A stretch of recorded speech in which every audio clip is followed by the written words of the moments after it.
nang tatablet mo na ako dyan. Pero nang bibili na akong bike.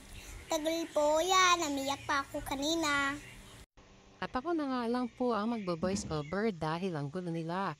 And excited po yan kasi bibili siya ng bike ng kanyang lola. Ayan, magkasama po namin ang baby namin at tuwang-tuwa po siya kasi piling niya siya yung ibibili ng bike. At una, pumunta muna kami dito. Tumingin kami dito sa Chooks Bike Shop kung may available ba na kaya ng gamitin na bike. At pumasok na nga kami dyan. Tinitingnan nila isa-isa kung ano ba ang matataypan niya dyan. Pero sad to say, wala po siya dyan na taypan or wala pong pwede sa kanyang bike dyan dahil malalaki na yung iba at yung iba naman is katulad nung dalawang unang bike na nasira niya. Ba?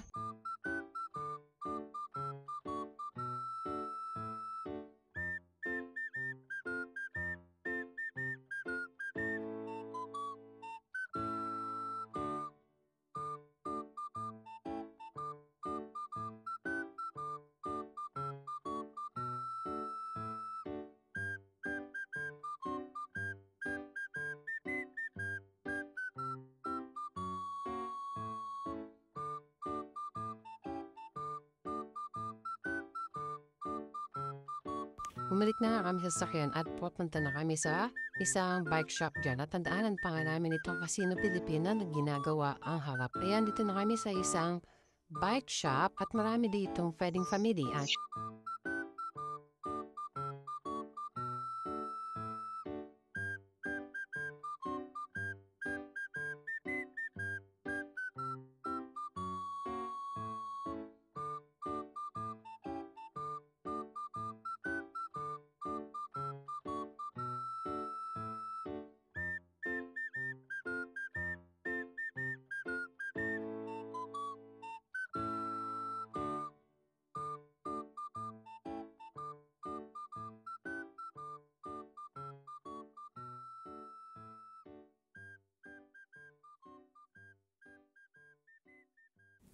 yan, nakapili na nga siya at ang final na napili niya ay yung mountain bike at ayan na pang bata.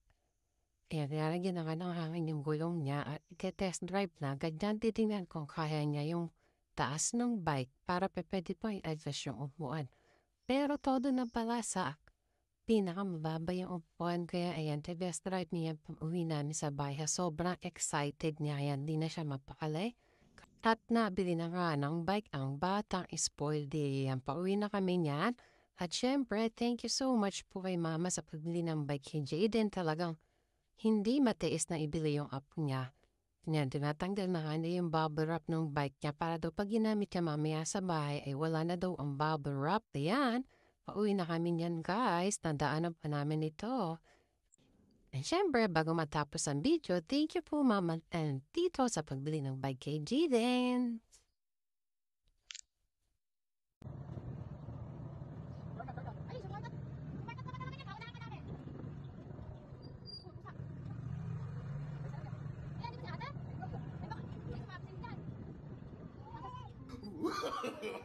No, no, no, no.